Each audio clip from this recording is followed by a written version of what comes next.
Welcome to another episode on our channel. My voice is a lot better today. Less coughing. Worse in the morning. Now pretty good. I think I've really rounded the corner now. I'm hoping so. But now my husband seems to be coming down with something. So I hope he's not getting what I did, because it held on for a good solid week, over a week.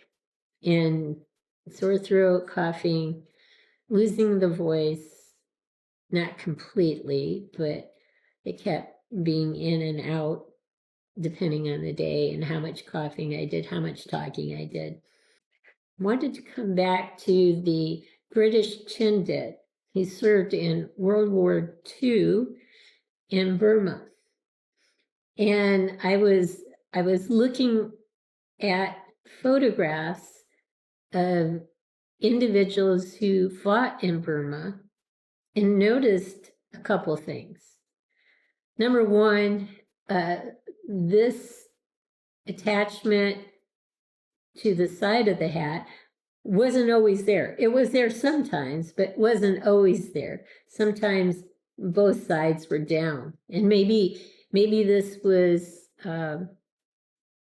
the standard wearing procedure, and when it rained, both sides came down. I have no idea, but in some photographs, obviously with men who are not posing for a group photo, but they're walking through the jungle,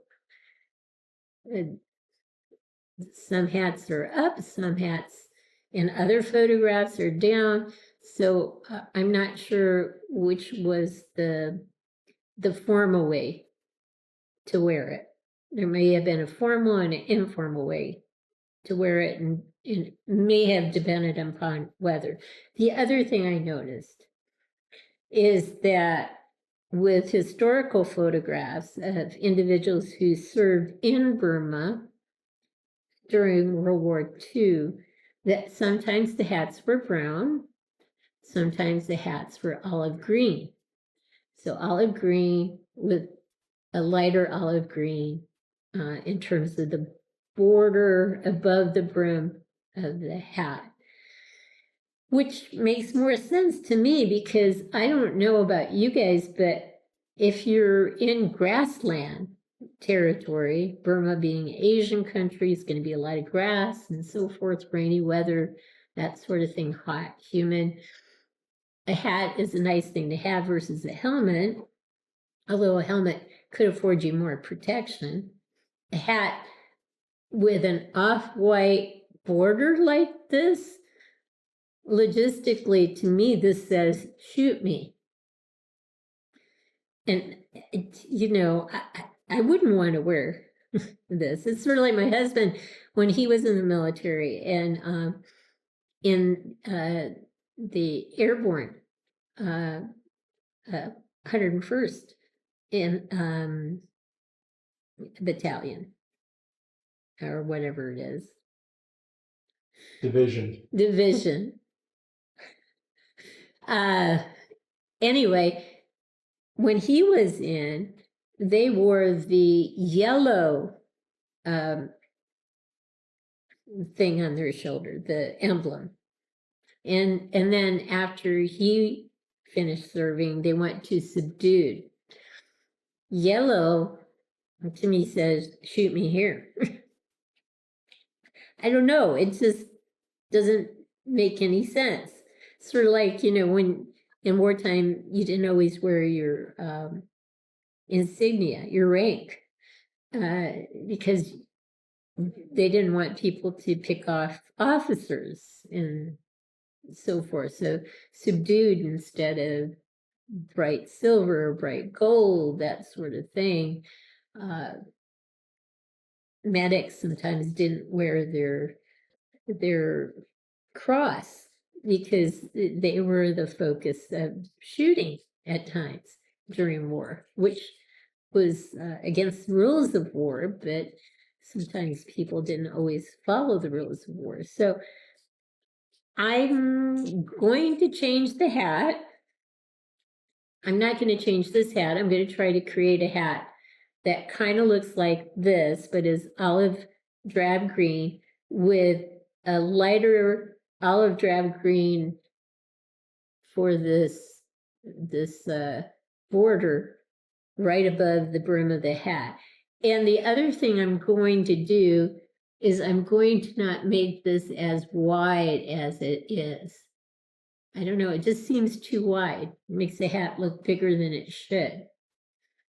The other thing you may have noticed that I did is I switched out heads, because the head it was originally on, his ears really stuck out, his chin was very thin, and the hat actually looked too big for him, from my perspective. So I decided to go with a head sculpt that was broader in the lower facial arena, so that the hat would kind of, I don't know, just wouldn't be overbearing to me from my perspective. So I think I'm happy, except I do want to change this out for olive drab green, make a less wide little, thing that goes around the upper part of the brim, lower part of the hat itself. And I think he'll be a lot safer in battle. That's my 2 cents worth anyway. The other thing that was kind of interesting with this particular Enfield was that the Enfield, the bullets were facing the wrong way. So I put the magazine holder in the wrong way. And I should have known better. I should have looked at our Enfield that we have, because we do have a collection of weapons. I should have looked at our Enfield and made sure it was in the right way. But apparently whoever made this, and it was made in China, of course, didn't get the magazine holder in the right way. So it's in the right way now. So you can see it narrows. It starts out wider near his hand, and it narrows as it gets closer to the end of the gun. So that's the way it should look. So I keep moving things around every time I say something. But so 3 things. The head seemed to be too narrow for the hat. It kind of dwarfed him. So we changed the head out.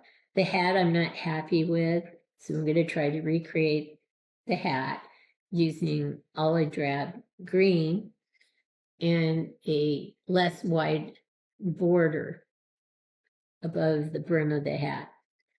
And of course, now I have the magazine holder in the correct way. So yeah, so he's gonna color coordinate a lot better down the road. But I wanted to show you the problems, and at least one solution, a different head, made a big difference from my perspective. So we'll pause and get him on a turn tray and look at him from all directions. We'll be right back. I'm very pleased with the changing out of the head sculpts. We'll just go around and remind you how he looks.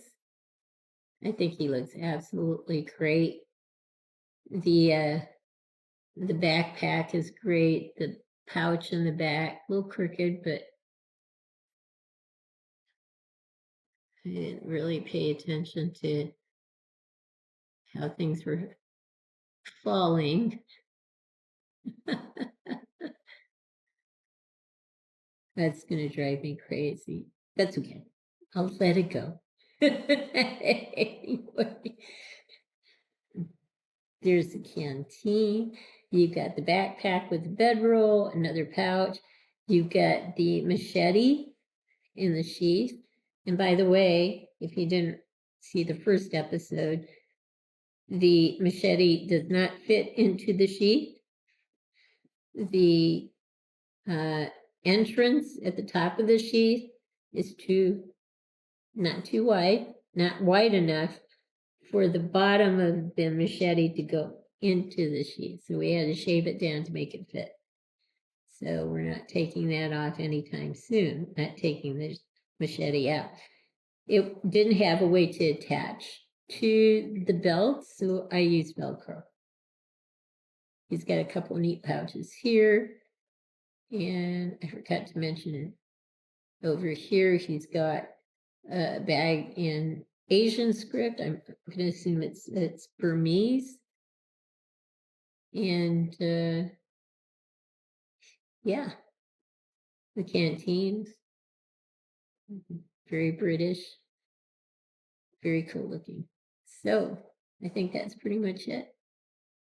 We'll pause now and get some tighter close-ups from here on up. So my husband was very confused when I said that the 101st Airborne had a yellow emblem on the shoulder. It actually had a white emblem with an eagle on it. Above it was Airborne in yellow letters on a black background. I was thinking of my commanding officer when I was in the military who served in Vietnam, and he was the 7th Cavalry, part of that unit. He had a yellow emblem, and it had a diagonal through it, and above it, it had not an eagle, but a horse, since it's 7th Cavalry. So I don't know. Yellow says shoot me. Blue says shoot me. But the worst thing of this outfit is this thing. If there's something that says shoot me, it's this off-white thing on the hat. Logically, it makes no sense. Even the emblems don't make sense because it stands out. This is where things should be subdued. I know we do need to know who are the friendlies out there, but this also identifies to the enemy who are not the friendlies. So anyway, next time you see this guy, he's going to have an OD green hat on with a border that is lighter OD green and less wide. So I think that definitely will not say shoot me as much as this one does. So let's go around and look at him quickly. You can see the Asian pouch here. You can see another pouch here. You can see the backpack and the blanket. You can see the canteen. You can see the sheath with the machete in it. 2 more pouches. You've got the Enfield that originally had the magazine holder in backwards because the bullets are facing the wrong way. So we've got everything right. We've got a different head on this guy. I think does justice to the hat better, but I am definitely changing the hat to say something that doesn't say shoot me. So, and when I do that update, I'll make sure I show it to you guys. So there you go. We'll get a tighter close-up now with the head sculpt itself.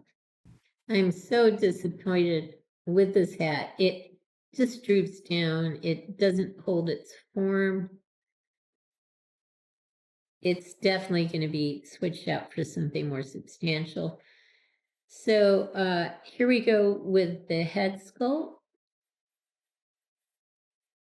There's one side.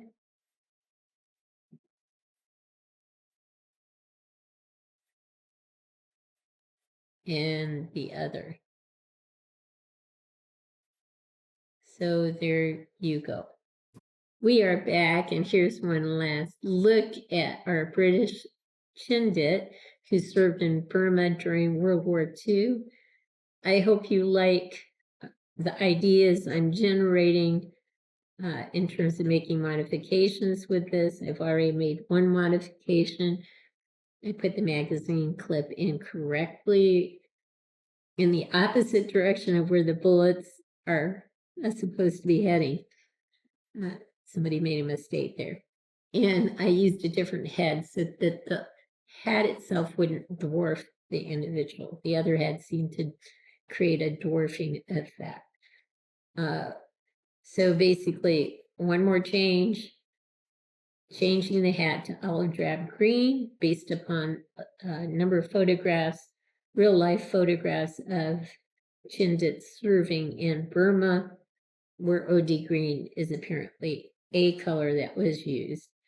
And I will probably have it locked in on one side because according to, again, real life photographs, I see it two different ways, locked in on one side or totally down on both sides.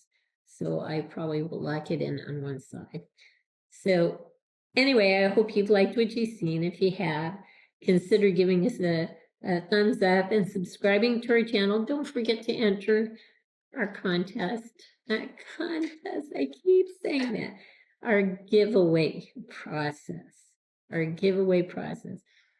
It's not too late. We're going to go to December 22nd and midnight Pacific Standard Time. Just put the word entry, all in capital letters, just that one word in a comment.